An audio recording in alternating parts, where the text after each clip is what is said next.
Hello everyone, नमस्ते। Hope so आप सभी लोग अच्छे होंगे अपनी अपनी लाइफ में एंड अपनी लाइफ को बहुत अच्छे से एंजॉय कर रहे होंगे एंड अपनी खुशियों को भी बहुत अच्छे से जी रहे होंगे एंड इस फेस्टिव सीज़न को भी बहुत अच्छे से सेलिब्रेट कर रहे होंगे। जैसा कि आप सभी लोगों को आज पता है कि आज दशहरा है, तो happy Dussehra to all of you. जिस प्रकार से बुराई पर अच्छाई की जीत होती है, उसी प्रकार से आप सभी लोगों के जीवन में जो अच्छाई है उसका बहुत महत्व हो। आप सभी लोग सत्य मार्ग पर चलने की कोशिश करें। ईश्वर आपको हमेशा सत्य मार्ग पर चलने का आशीर्वाद दें, ज्ञान दें एंड बहुत सारी खुशियाँ दें, जिससे कि आप हमेशा अपने जीवन में ईमानदारी, सच्चाई ही चूज़ करो हर हाल में। ठीक है, तो एंड इसी के साथ साथ आप अपने सभी कर्तव्यों का भी पालन कर रहे होंगे। ओके, तो जो आपके कर्तव्य होंगे अपनी लाइफ के, जस्ट बिकॉज मैंने अभी बोला कि सच्चाई, अच्छाई, ये सारी चीज़ें आपकी लाइफ में, देखिए हर किसी के लाइफ में 100% तो ये चीज़ नहीं होती, लेकिन कोशिश अवश्य ही करें कि ये चीज़ें हमारी लाइफ में हद से ज़्यादा इंक्लूड हो, जिससे कि हमारा कोई बहुत ज़्यादा बैड कार्मास बने नहीं। ठीक है, यानी कि यदि हम सत्य मार्ग पर, अच्छे मार्ग पर चलते हैं तो कहीं ना कहीं वो हमारी मतलब अच्छाई की तरफ ही लेकर जाता है, एक सही मार्ग पर सत्य कर्म की तरफ लेकर जाता है, जिससे कि हमारे बैड कर्मस बहुत कम बनते हैं। ठीक है, तो इसके बाद चलिए आप लोगों के लिए आज देखेंगे कि आज का डाउनलोड्स मैसेज क्या है। ठीक है, एंड उसके बाद देखेंगे एनर्जीज ऑफ द डे क्या आ रही है टैरोट के माध्यम से। आफ्टर देन देखेंगे आप लोगों के लिए कुछ एंजल्स मैसेजेस। ठीक है, तो happy Dussehra to all of you again. ठीक है, तो चलिए स्टार्ट करते हैं। सबसे फर्स्ट मैं आपको बताऊंगी आज का डाउनलोड्स मैसेज क्या है। तो देखिए आज का डाउनलोड्स मैसेज किसी ऐसे पर्सन का आ रहा है ना, जो चैनल मैसेज आ रहा है डिवाइन की तरफ से, कि किसी जो कोई पर्सन है, कोई डिवाइन बीइंग है, कोई स्पिरिचुअल बीइंग है, उसने ना अपने दुश्मनों को, उनको इसी के जाल में फंसा दिया है, फंसा कर रख दिया, उसे घुमा कर रख दिया है। एंड ये हुआ उनकी बदलती हुई एनर्जीज़ की वजह से। उन्होंने कुछ नहीं किया है, सिर्फ उनकी एनर्जीज़ के कारण ऐसा हो पाया है। ठीक है, तो पास्ट की एनर्जीज़ में जो चीज़ पिक हुई है, पास्ट की एनर्जीज़ में जो ये डिवाइन बीइंग है, चूजन वन है, ये बहुत ही ज़्यादा इनबैलेंस एनर्जीज़ में थे, यानी कि बहुत ही ज़्यादा प्रॉब्लम में थे, इनबैलेंस थी इनकी एनर्जी। एंड ये कहीं ना कहीं डिस्टर्ब थे अपनी लाइफ में। जिस टाइम में उनके जो हेटर्स थे, दुश्मन है, या जो उनसे जेलस रहते हैं, उनके आसपास रहते हैं, या कहीं भी मतलब उनसे रिलेट करते हो, तो वो लोग उस टाइम में उनको परेशान बहुत ज़्यादा जब करते थे, या कोई बात बोलते थे, उनको प्रोवोक करते थे किसी बात के लिए, या कुछ भी पिंच करते थे, टोंट करते थे, कोई भी बात मतलब नेगेटिव वे में जाकर किसी भी तरीके से इस स्पिरिचुअल बीइंग को ये लोग परेशान कर रहे थे। तो उस टाइम में ये जो भी चूजन वन है, स्पिरिचुअल बीइंग है, जिनको ईश्वर ने चूज़ किया हुआ है, उस टाइम ये बहुत ज़्यादा डिस्टर्ब हो जाते थे इनकी बातों से, एंड रिएक्ट भी करते थे, एंड कहीं ना कहीं अपना पीस ऑफ माइंड खो देते थे। ठीक है, यानी कि उनकी वजह से उनकी लाइफ डिस्टर्ब हो जाती थी, एंड बहुत टाइम तक ये उसकी वजह से डिस्टर्ब रहते थे। ठीक है, या रहती थी। ठीक है, तो आप अपने अकॉर्डिंग देखिएगा कि इनकी एनर्जी से मेल एंड फीमेल दोनों में से किसी की भी हो सकती है। ओके, तो इस तरीके की एनर्जी है। पास्ट की एनर्जीज़ में ये एनर्जीज बहुत ज़्यादा डिस्टर्ब थी, लेकिन जैसे जैसे ही इनको पता चला है कि ये चूजन वन है, डिवाइन ने इनको चूज़ किया हुआ किसी न किसी कार्य के लिए, तो इन्होंने जैसे जैसे अपने ऊपर वर्क किया, यानी इनर ग्रोथ किया, इनर हीलिंग की है, या गाइडेंस के अकॉर्डिंग जो सारे कार्य किए हैं अपनी लाइफ को हील करने के लिए, बैलेंस करने के लिए, उसकी वजह से कहीं ना कहीं इनकी एनर्जीज बैलेंस में आ चुकी है। बैलेंस में आने का मतलब आप जानते हैं कि ये एक इंसान अपने कार्यों को कर रहा है, एंड उसको प्रोवोक करते हैं लोग, उनको टोंट करते हैं या पिंच करते हैं किसी बात के लिए, तो उन पर ज़्यादा फ़र्क नहीं पड़ता, वो अपने कामों में लगे रहते हैं, क्योंकि वो पीस ऑफ माइंड में चले जाते हैं। ठीक है, तो इन जैसे लोगों का उनको फ़र्क नहीं पड़ता है, इनको पता होता है कि इन जैसे लोगों से अपनी एनर्जीज़ को हमने कंट्रीब्यूट किया तो कहीं ना कहीं हमारी ही एनर्जीज़ इन्वेस्ट होगी एंड वेस्ट भी होगी बहुत ज़्यादा। तो इससे अच्छा है काम डाउन रहे, शांत रहे, अपने कार्यों को करें। ठीक है, तो इस टाइम भी इनके जो हेटर्स हैं, दुश्मन हैं, जो भी है, उन्होंने अपनी जो चीज़ें हैं, अपने फ़ायदे के लिए जो चीज़ें करनी चाहिए, उनको परेशान करना चाहा, एंड उनको बार बार टीज़ किया किसी न किसी चीज़ के लिए, टोंट किया, तो उसमें इन्होंने बिल्कुल रिएक्ट नहीं किया, बिल्कुल शांत रहें, काम डाउन रहे हैं एंड अपने कार्य करते रहे, इन पर बिल्कुल ध्यान नहीं दिया, जिसकी वजह से इनको लग रहा है कि मतलब हम बाजी जीत गए हैं। बिल्कुल शांत होने की वजह से बिल्कुल बाजी जीत गए हैं एंड ये बिल्कुल शांत हो रहे हैं। यानी कि इनके जो हेटर्स है, जेलस जो हैं, जेलस रखते हैं, हेटर्स जेलसी रखते हैं, या फिर जो इनसे बहुत ज़्यादा नफरत करते हैं किसी न किसी वजह से, या without any reason. Spiritual spring के ना विदाउट एनी रीजन से बहुत सारे दुश्मन होते हैं, ठीक है। तो उनको लग रहा है कि अब मतलब इस इंसान को कुछ भी किसी चीज़ से परेशान नहीं किया जा सकता, इसलिए वो अपने ही जाल में फंस गए हैं एंड धीरे धीरे वो समझ नहीं पा रहे हैं इनकी एनर्जीज़ को, एंड धीरे धीरे वो खुद ही हथियार रख रहे हैं कि अब कोई फ़ायदा नहीं है इस इंसान को परेशान करके, ठीक है। लेकिन उसके बावजूद भी वो लोग नज़र रखते हैं कि ये डिवाइन बीइंग या स्पिरिचुअल बीइंग करते क्या है, मतलब इनकी एनर्जीज़ क्या है, ताकि उनको कोई वजह मिल जाए डिस्टर्ब करने की दोबारा, ठीक है। लेकिन ये जो डिवाइन बीइंग या स्पिरिचुअल बीइंग, ये अपने आप को लेकर पूरी तरीके से ग्राउंडेड हो चुके हैं या हो चुकी हैं, जिसकी वजह से इनकी एनर्जीज़ किसी को भी मिल नहीं पा रही है एंड कोई भी इनको अच्छे से समझ नहीं पा रहा है, ठीक है। तो आज के ये जो मैसेज है नी एनर्जी से रिलेटेड है, एंड कहीं ना कहीं जब आपकी एनर्जीज में शिफ्ट आता है तो आप ना अपने रियल सेल्फ में जाते हो एंड आपको पता चल जाता है कि आपकी ग्रोथ बहुत ज़्यादा महत्वपूर्ण है। एंड अपनी एनर्जीज़ को ऐसे लोगों पर वेस्ट करने से अच्छा है अपने कार्यों पर इसको वेस्ट, मतलब अपने कार्यों पर इसे लगाएं एंड साथ ही साथ अपने पीस ऑफ माइंड को बनाने के लिए इसे लगाएं, ठीक है। तो इसी से रिलेटेड मुझे इससे पहले ही, जैसे ये मैसेज मिलने वाला था उससे पहले ही, मतलब एक दिन पहले ही इससे रिलेटेड मैसेज मिला था, बट मुझे उस टाइम नहीं पता था कि इसके बाद ये मैसेज मिलेगा एंड दोनों बिल्कुल रिलेट कर रहे हैं मैसेज, ठीक है।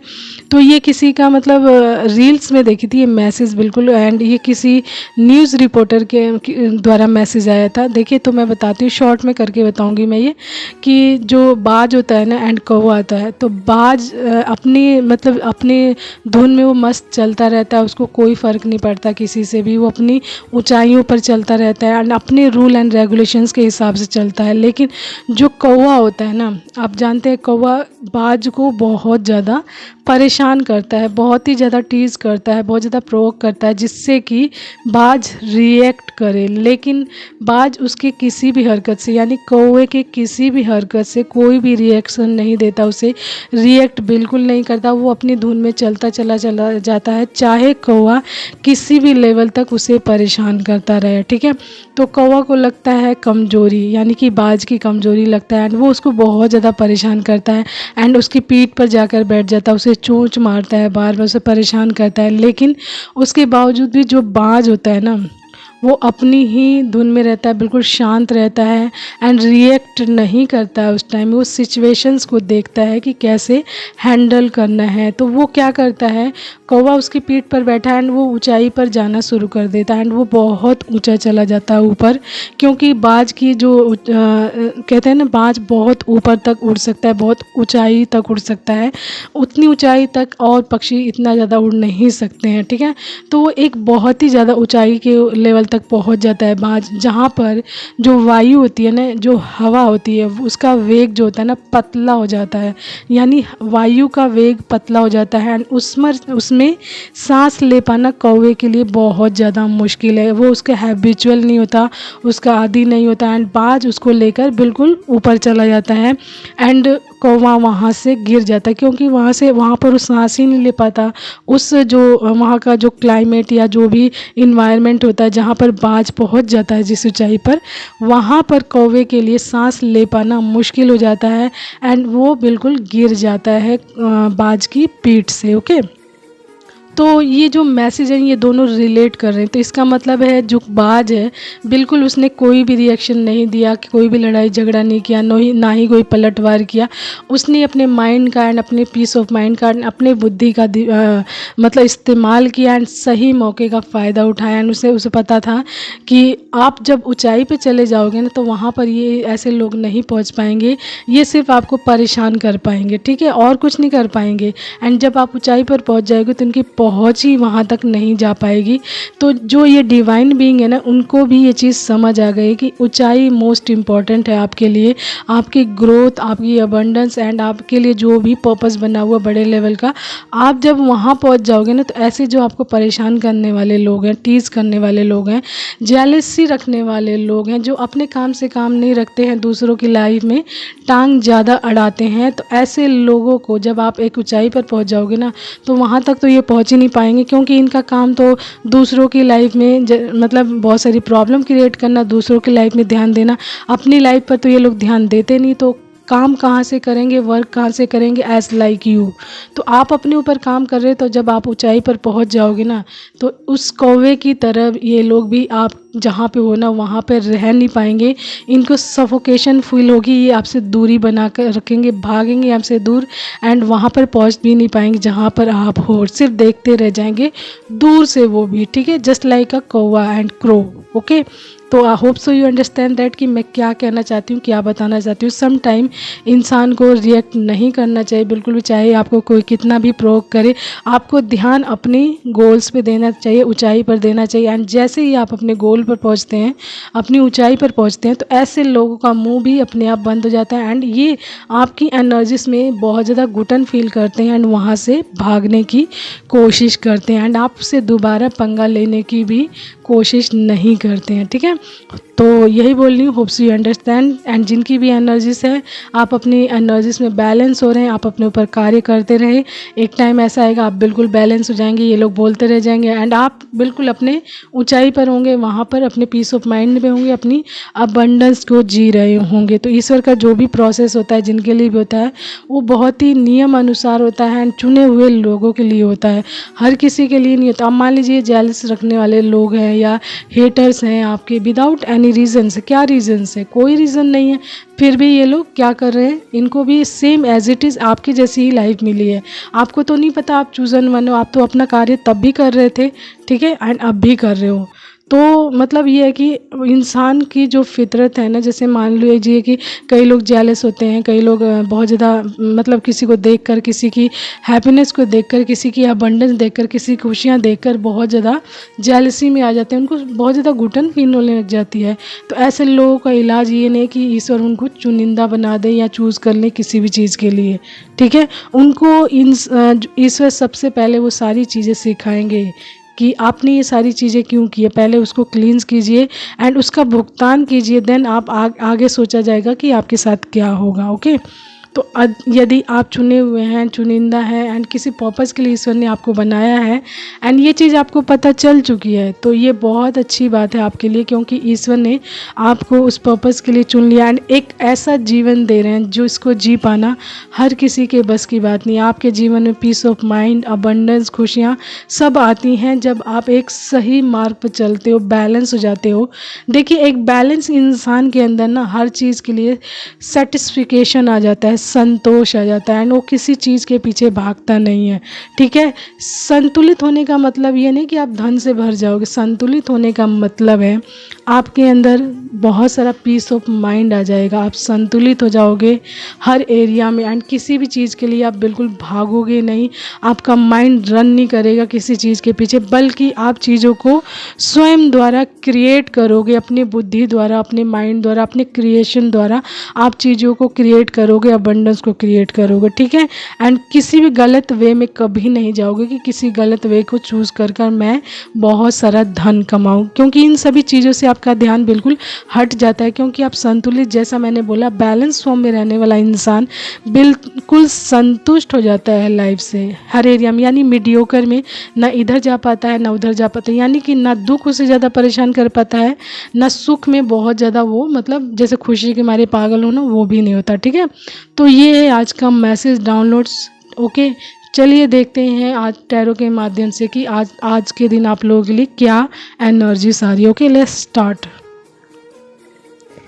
तो कार्ड्स मैंने आप लोगों के लिए निकाल लिए। सबसे फर्स्ट ही आया है द डेविल, ठीक है, 8 of cups and king of swords, the chariot, 10 of wands, the hangman, 5 of swords and death, and bottom card is justice. Okay, तो आपकी लाइफ में न्याय हो रहा है, ठीक है। एंड न्याय किस लिए हो रहा है वो भी रीजंस आया कि आपकी लाइफ में देखिए, जैसे कि जो एनर्जी स्पीक हुई थी तो मैंने बताया था कि पास्ट में उसी से रिलेटेड मैसेज भी है आज का, ठीक है। तो जो पास्ट की एनर्जीज थी, जो भी इंसान है मेल या फीमेल में से जो भी है, वो पूरी तरीके से डिस्टर्ब थे अपनी पास्ट की लाइफ में, इनबैलेंस थे, एंड उनकी बहुत सारी परिस्थितियां लाइफ की ख़राब थी। यानी कि एक तरीके से ये कह लीजिए कि उनकी लाइफ में बहुत सारा बर्डन था, एक्स्ट्रा रिस्पॉन्सिबिलिटी उन्होंने उठा रखी थी। यानी कि दूसरे के काम को भी खुद ही करते थे। कोई कह देता था प्लीज़ मेरा ये काम कर देना, यस यस यस, ठीक है। यानी कि वो नो बोलना जानते ही नहीं थे, यस ठीक है मैं कर दूंगा या कर दूंगी, इस तरीके का एटीट्यूड था उस टाइम उन लोगों का। तो हार्ड वर्क भी करना पड़ता था, एंड एक्स्ट्रा रिस्पॉन्सिबिलिटी भी लेते थे, एंड बर्डन्स भी बहुत ज़्यादा थे। उसके अलावा उनकी लाइफ के भी और भी काम से रहते हैं कि ज़रूरी नहीं कि घर का काम हो। मान लीजिए आप घर में ही रहती हैं या रहते हैं तो घर का काम किया आपने, ठीक है, एंड घर के लोग और लोगों की एक्स्ट्रा रिस्पॉन्सिबिलिटी को भी उठाया आपने, एंड साथ ही साथ आपकी लाइफ के भी कुछ अपने लिए जो रिस्पॉन्सिबिलिटी है वो भी हैं। तो कितने सारे काम हो गए आपके लाइफ में, तो बहुत सारा बर्डन्स भी लेते थे, एंड साथ ही साथ हार्डवर्क भी कर रहे हैं। इसके अलावा आप अपनी सेविंग कुछ बनाने के लिए कोई ना कोई कार्य करते रहते, उसमें दिमाग लगाना, उसके लिए कार्य करना, तो वो चीज़ें भी बहुत ज़्यादा मैटर करती है। तो हार्डवर्क बहुत ज़्यादा था, रिस्पॉन्सिबिलिटी थी, बहुत सारा बर्डन था, ठीक है। एंड ये एक लंबे टाइम तक अटके रहे हैं बहुत सारी परिस्थितियों में। एक परिस्थिति नहीं है कि सिर्फ एक परिस्थिति, इनको फिजिकल हेल्थ इश्यूज़ रहे हों, ठीक है, लोगों से मन मुटाव बहुत ज़्यादा रहे, उनका कोई काम नहीं बन रहा हो, इनका मनी ब्लॉकेज रहा हो, ठीक है, एंड बहुत सारी चीज़ें हैं जिसमें इनको मतलब बहुत सारी ब्लॉकेज या हैंग स्थिति में रहे हैं। एंड सबसे बड़ा दिख रहा है इनका मनी से संबंधित, इनकी हेल्थ से संबंधित, ठीक है। तो ये दोनों चीज़ें जिसमें एक लंबे टाइम तक स्टक रहे, ना इनकी हेल्थ सही रही है, ना ही इनका मनी मतलब सही रहा। इनके हाथ में मनी था ही नहीं, चाहे मेल हो चाहे फीमेल हो, इनके हाथ में मनी था ही नहीं, बिल्कुल बर्डन ही बर्डन पे थे, एंड दूसरों के कंट्रोल में थे। यहाँ पे दूसरों का कंट्रोल दिख रहा है यहाँ पर, एंड इसका मुख्य कारण है द डेविल, ठीक है। द डेविल के माध्यम से इनको कंट्रोल किया गया था अपने कार्यों को करवाने के लिए। एंड समटाइम फैमिली वाइज ये होता है कि चलिए आप अपने माता पिता का काम करते ही करते हैं, ठीक है, उसमें कोई बड़ी बात नहीं है, लेकिन उनके अलावा कोई आपको कंट्रोल करके अपने हिसाब से चलाना चाहे, that is the wrong, that is very wrong, ठीक है। आप अपने पेरेंट्स के लिए पूरी तरीके से सरेंडर रहें, उनके लिए पूरी तरीके से अवेलेबल रहें, ये तो ईश्वर भी कहते हैं। लेकिन उसके अलावा कोई और आपको चलाने की कोशिश करे, कंट्रोल करने की कोशिश करे, अपने कार्यों को करवाने की कोशिश करे, गुलाम की तरह ट्रीट करे, सर्वेंट की तरह ट्रीट करे, that is really really wrong for you, ठीक है। तो ये चीज़ यहाँ पर की गई है जिसकी वजह से आप एक लंबे टाइम तक स्टक रहे हो उस परिस्थितियों में, एंड उन लोगों ने अपने हिसाब से आपको चलाया भी है। उस किस वजह से, the devil, and may be past की एनर्जीज में इस तरीके की चीज़ें भी आ रहे हैं कि द डेविल नाम की चीज़ आप जानते भी नहीं हो, ठीक है, जानते भी नहीं रहे होगे कि इस तरीके की चीज़ें होती भी हैं लाइफ में। मे बी आपने सुना भी हो, किसी के मुंह से सुना हो, लेकिन कभी भी अपने साथ ऐसा अनुभव नहीं किया हो, अपनी लाइफ में अनुभव नहीं किया हो। लेकिन जब आपकी लाइफ में ये सारी चीज़ें हुई तो स्टार्टिंग में आप इन सभी चीज़ों को नहीं समझ पाए थे, क्योंकि जैसा कि मैंने बताया आप अनएक्सपीरियंस थे इन सभी चीज़ों के प्रति, आपको कुछ भी नहीं पता इन सभी चीज़ों के बारे में कि इस तरीके की चीज़ें होती हैं। सिर्फ लोगों के मुंह से सुना होगा कि इस तरीके की चीज़ें होती हैं, रिसाइड करती हैं। लेकिन जब आपकी लाइफ में ये सारी चीज़ें हुई हैं, जब बहुत सारी ब्लॉकेज रही हैं, बहुत सारी हेल्थ इश्यूज़ रही हैं, आपके बनते बनते काम बिगड़े हैं, एंड आपका पैसा रुक गया, एंड आपके काम नहीं बने, आपकी पैसे संबंधित चीज़ें नहीं बनी, तो कहीं ना कहीं ये चीज़ें आपको समझ आएगी कुछ ना कुछ तो गलत है मेरी लाइफ में, जो मुझे हर चीज़ में मेरे हर काम को ख़राब कर रहा है। साथ ही साथ एक लंबे टाइम से मैं अपने प्रॉब्लम्स में स्टक हूँ, यानी कि अपनी लाइफ में कहीं ना कहीं स्टक हूँ, ठीक है। एंड यहाँ पर मूल रिचुअल्स भी दिख रहा है, एंड ये दिखा रहा है कि इसकी वजह से, द डेविल्स की वजह से ना आपकी लाइफ में बहुत सारी परेशानियाँ आई हैं। लोगों का बदलता बिहेवियर, लोगों का बदलता एटीट्यूड आपके प्रति बहुत ज़्यादा रहा है। लोगों ने आपको विड्रॉल किया है विदाउट एनी रीज़न। आपके होने या ना होने से उन लोगों को बिल्कुल कोई फ़र्क नहीं पड़ा है, आपकी वैल्यू नहीं हुई है, बिल्कुल डिसरिस्पेक्ट की गई है। तो द मून की एनर्जीज भी ये दिखा रही कि आपको बिल्कुल अकेलेपन में छोड़ा गया है, ठीक है, पास्ट की एनर्जीज में। एंड आप लंबे टाइम तक हैंडमैन की स्थिति में थे, ये रीज़न है, ठीक है।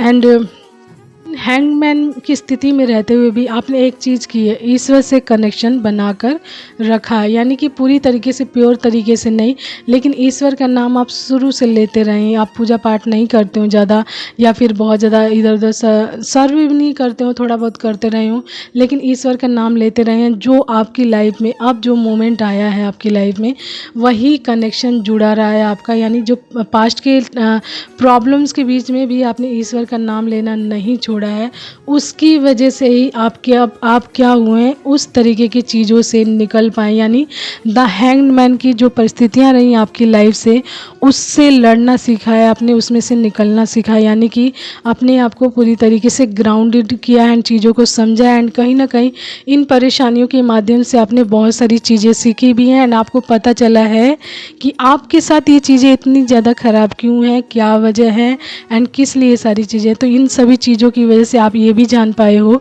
कि आपको डिवाइन ने किसी वर्क के लिए चूज़ किया है, एंड आपका सोल पर्पस है। जो ये परेशानियाँ, जितनी मुश्किलें हैं, उन सारी चीज़ों को सीख कर ही आप अपने सोल पर्पस तक पहुंच रहे हो। ठीक है, तो जितनी भी प्रॉब्लम्स आई है आपकी लाइफ में, वो कहीं ना कहीं आपको बहुत ज़्यादा स्ट्रांग बना चुकी है, आपको अपने सोल पर्पस की तरफ लेकर जा रही है, एंड आपको ग्राउंडेड बना चुकी है, एंड आप बैलेंस फॉर्म में भी आ रहे हो। तो यहाँ पर किंग ऑफ सोर्ड्स दिखा रहा है कि आप अपने आप को लेकर पूरी तरीके से प्रोटेक्टेड हो चुके हैं। आपको मेंटल क्लियरिटीज़ मिल रही है बहुत सारी, आपकी जो अंदरूनी पावर है वो जागृत हो रही है। यानी कि अब पहले आप फियर में रहते हो, एंजाइटी में रहते हो, राइट नाउ आपके अंदर का फियर पूरी तरीके से ख़त्म हो रहा है। आप चीज़ों को लेकर उतना परेशान नहीं होते हो जितना पास्ट में हुआ करते थे। अब आप चीज़ों का सामना करना सीख गए हो। ठीक है, 5 of swords and king of swords ये दोनों ही चीज़ दिखा रहा है कि अब आप अपने आप को एंड अपने परिवार को लेकर पूरी तरीके से प्रोटेक्टेड हो चुके हो। आपको पता चल गया है कि how to protect myself. ठीक है, तो अपने आप को कैसे प्रोटेक्ट करना है। ठीक है, लड़ाई के तरीके से अगर कोई लड़ना चाहे, बार बार आपको प्रोवोक करना चाहे, एक हद तक आप सहन कर सकते हो। यानी एक हद तक, जैसे मान लीजिए आज दशहरा ही है, ठीक है, तो लड़ाई क्यों हुई थी आप जानते हैं, युद्ध क्यों हुआ था। राम जी ने बहुत कोशिश की थी कि बिना लड़ाई की ये चीज़ें ख़त्म हो जाएं। ठीक है, लेकिन सामने वाले जो रावण थे वो तो बिल्कुल दूसरे टाइप के, वो अगर इस तरीके की चीज़ें राम जी ने कही उनसे, तो उन्होंने कहा ये डरपोक है ये इंसान, या फिर मैं तो युद्ध ही करूँगा।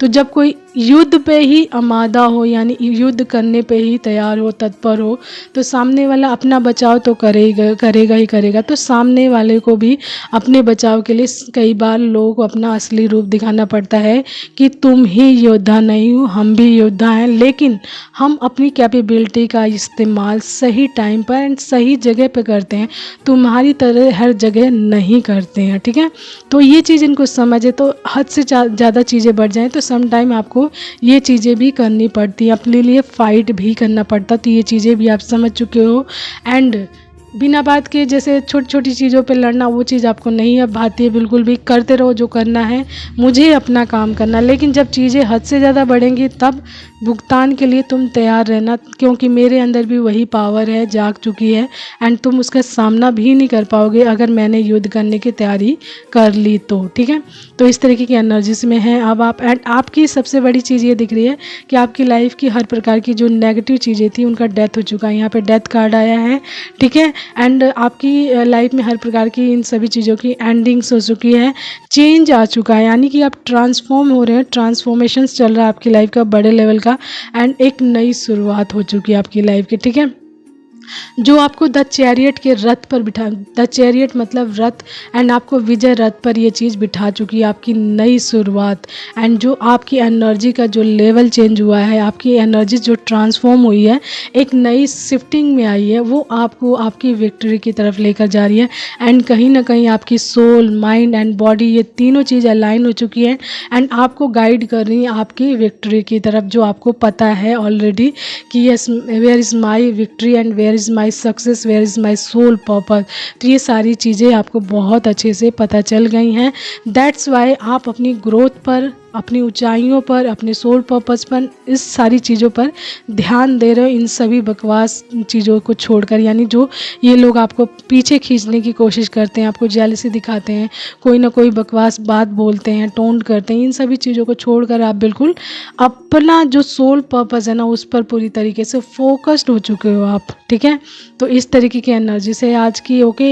एंड ये जस्टिस है, आपको आपकी फॉर्म में पहुंचाना है, यानी एक संतुलित बैलेंस्ड फॉर्म में एंड बहुत ही एनर्जेटिक पावरफुल इंसान के रूप में कन्वर्ट करना। That is the justice of divine, real justice of divine. तो डिवाइन का जस्टिस ऐसे ही होता है कि आपको ऐसा इंसान बनाना जिसका सामना ये लोग कर भी ना पाए, ठीक है। तो ऐसा चीज़ करते हैं डिवाइन, इस तरीके से जस्टिस करने का अलग ही अंदाज है डिवाइन का, ठीक है। तो ये है आज का मैसेज, आपसे जितना रेजोनेट करे प्लीज़ आप उतना ही लीजिएगा, उससे एक्स्ट्रा नहीं। एंड आपकी ये सारी चीज़ें आपकी एनर्जीज़ का खेल है, यानी कि आप जितना ज़्यादा आप अपने ऊपर वर्क करते जाओगे, अपनी इनर हीलिंग, इनर ग्रोथ करते जाओगे, अपनी चीज़ों को समझते जाओगे, उतना ही ज़्यादा आप अपनी लाइफ में बैलेंस होते चले जाओगे। एंड आपको आगे चलकर कोई भी डिस्टर्ब नहीं कर पाएगा। इवन देन आपकी तरफ तो देखना भी, आपकी लाइफ से दूर भागेगा ऐसा इंसान जो आपको डिस्टर्ब करने की कोशिश करेगा या फिर किसी भी तरीके से परेशान करने की कोशिश करेगा, ठीक है। तो लेट्स चेक कि आप लोगों के लिए क्या एंजल्स मैसेजेस आ रहे हैं। ओके, एक ही देखती हूँ मैं आज आप लोगों के लिए।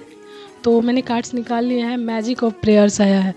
तो देखिए, मैजिक ऑफ प्रेयर्स का मतलब है प्रेयर में इतनी ताकत होती है, इतनी शक्ति होती है। जैसा कि मैंने बताया कि हैंग्ड मैन की स्थिति में इस इंसान ने ईश्वर का नाम लेना नहीं छोड़ा, चाहे परिस्थितियाँ कैसी भी रही हैं। एंड वही कनेक्शन यहाँ तक जुड़ा हुआ है जो अब ये इंसान बिल्कुल संतुलित हो। तो क्या किया उस इंसान ने, अपनी परेशानियों में, मुश्किलों में भी ईश्वर का नाम लेना नहीं छोड़ा, प्रेयर करते रहे, जिसका परिणाम एक संतुलित फॉर्म में आया हुआ इंसान दिख रहा है। यानी कि बहुत ही ज़्यादा पावरफुल, संतुलित एंड यानी बैलेंस इंसान दिख रहा है, ओके। तो मैजिक ऑफ प्रेयर्स की वजह से भी ये बहुत ज़्यादा संभव होती है सारी चीज़। थोड़ा डिले होता है, थोड़ा टाइम लेती हैं ये चीज़ें प्रोसेस में आने में, लेकिन जब ये प्रोसेस में आ जाती है ना, फिर उस इंसान को कोई भी हिला नहीं सकता है, ठीक है। तो ये है मैजिक ऑफ प्रेयर। तो प्रेयर अवश्य ही करें, रोज़ करें, हर रोज़ करें, एवरीडे करें, जब आपका मन करे तब करें। जिनका जो मंत्र चाहे जाप करें, यानी अपनी लाइफ को संतुलित बैलेंस रखने के लिए कोई ना कोई मंत्र जाप करने से ये होता है ना कि आपका माइंड उस मंत्र में लगा रहता है, किसी प्रकार की नेगेटिविटी में नहीं जाता एंड आप एक संतुलित फॉर्म में जाते हो। एंड वो जो मंत्र होता है ना, आपको अपने में मतलब बिजी करके रखता है, जिसकी वजह से आपका ध्यान किसी भी गलत वे पे नहीं जाता, गलत चीज़ पे नहीं जाता। एंड नेगेटिविटी ऑब्जर्व करने की तो बात ही छोड़ दीजिए, ठीक है। तो इसलिए बार बार ये बोला जाता है कि आप कोई ना कोई मंत्र जाप अवश्य ही करते रहें, जिससे कि उस मंत्र जाप की एनर्जीज भी आपको बहुत ज़्यादा मिलती रहे एंड साथ ही साथ आप हर प्रकार की नेगेटिविटी से भी बच सकें, ठीक है। तो ये है मैसेज आज के लिए आप लोगों का। Hope so you understand that कि what I am trying to say to all of you, and ठीक है। एंड उसके बाद बस इतना ही आज, ओके।